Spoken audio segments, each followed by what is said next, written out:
If you are watching this video, you've probably heard of a fingerboarder being called a professional fingerboarder. You also may be asking, well, what is a professional fingerboarder? Do they make a living off of fingerboarding? And what exactly does a pro fingerboarder even do? Well, you're in luck. I'll do my best to answer these questions from my own point of view and 25 plus years of experience at fingerboarding at a high level, as well as answer from some other perspectives people may have had over the years. The answer, in fact, is not as straightforward as it seems. But before we dive in, I'd love to hear from you. What are your own thoughts on the definition of a professional fingerboarder? Do you think a pro fingerboarder must receive income to be considered a pro? Is it defined as someone who receives free product from a company? Or is it simply a skill-based title? If you're good enough to do certain tricks, then you get a title of a pro fingerboarder. Let me know in the comments below. There's no right or wrong answers on this, and I'd love to hear your own thoughts. Let's go back in time to get some context around this. Back in 1998, xConcepts released the Tech Deck with an exclusive licensing agreement with all those big skate brands back in the late 90s.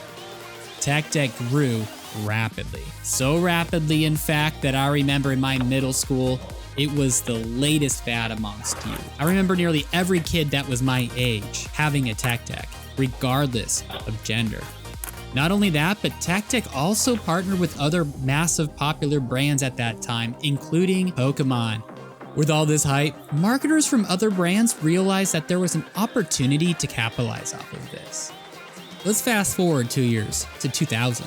Coca-Cola was looking for a way to engage youth in Latin America. Some genius marketer came up with a promotion where kids could redeem bottle caps with a little bit of cash to get a finger skateboard. I heard that you could redeem 2 bottle caps plus around 250 pesos and then get a board for that. Now, in order to promote the promotion, Coca-Cola decided that they needed some help. In 2000, they enlisted a group of fingerboarders to tour around Chile and also Mexico, showing off fingerboarding skills at malls, schools, and skate shops. I covered this tour in the first pro fingerboarding tour I did a while back. At the end of this video, you will see a link to this video that you can click on after this. One thing I'd like to correct from that video is that I guess I may have made a mistake.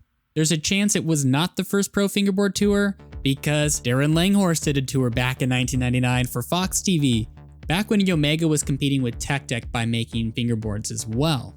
With that, let's jump back into that promotion. Coca-Cola hired 4 fingerboarders, Darren Langhorst, Matt Johnson, Pat Wells, and Dan Watson to go on that tour. They made a healthy amount of money, plus a stipend for living expenses. As far as I'm aware, these 4 were the first true professional fingerboarders. After a little bit of time, online fingerboarders decided there was multiple different definitions of what it meant to be a pro fingerboarder. There was the argument, such as on techdecks.com forum back in the day, that the only pro fingerboarders out there were these 4 fingerboarders, since they received something of monetary value in exchange for providing a service. However, that wasn't the only opinion out there. There was others who felt that a pro fingerboarder was somebody who received a product from a fingerboard company. Others felt that you had to receive a pro model to be considered a pro fingerboarder, while others just thought it was simply a skill level gap. If you were good enough at fingerboarding, you could call yourself a pro fingerboarder. Now, I have to say that this lack of clarity still exists today. There really is no true definition, and it's kind of a spoiler alert for this video. There's no right answer. In the old days, the most popular opinion became that a pro fingerboarder was any fingerboarder who received a product from a sponsor, and this means a very low barrier to entry to calling yourself a pro. So as long as you were good enough to receive product from a fingerboard company, or were just simply friends with the company owner, you could call yourself a fingerboard pro. My opinion has changed over time. I believe there are not many true pro fingerboarders, and I'm not trying to discount anybody that is super skilled at fingerboarding. In my own eyes, a pro fingerboarder is somebody who has been paid for fingerboarding. That means there are times where I myself have not been a pro fingerboarder because I wasn't receiving income during that time for fingerboarding.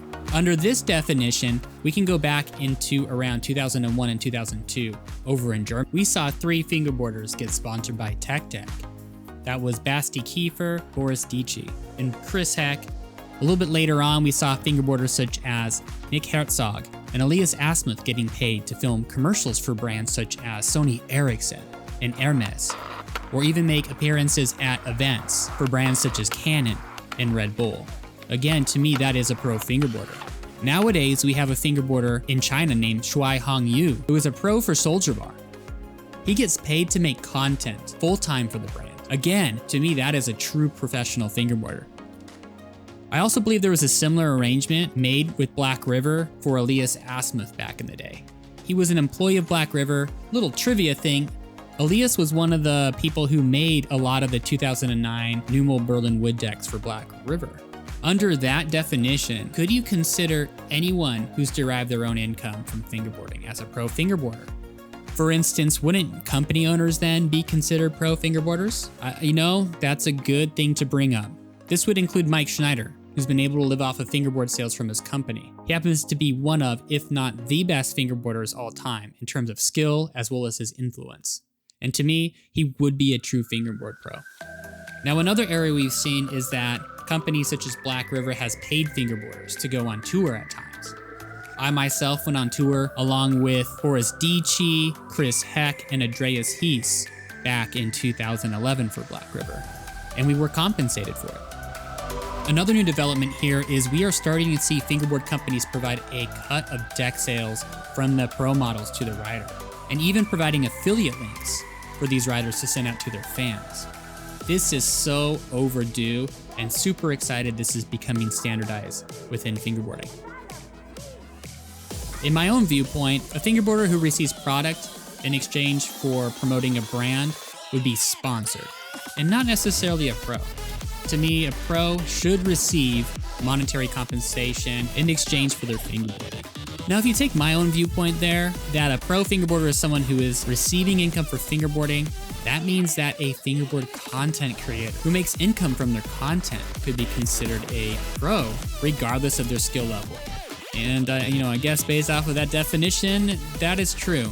And I'm still wrapping my head around this. And that answer may frustrate, but keep in mind, this is my own opinion of the definition, not saying I'm right, and I definitely accept other people's viewpoints here, because you know what? My definition has changed over time regarding this subject. And hey, you know what? It could change again. As I mentioned before, I'd love to hear your own view on this. So leave me a comment, and if you've enjoyed this topic, let me know by hitting that like button. I'd love it if you shared it with your friends as well, on your Instagram feeds, on your YouTube posts, etc. We have a ton of content like this, so be sure to sub if you haven't done so already. If you tap that notification bell, YouTube will let you know the instant I upload a new video. That way you can stay up to date on all things fingerboarding. As always, guys, I appreciate you all. Thank you for watching, and I look forward to talking to you all again. Peace.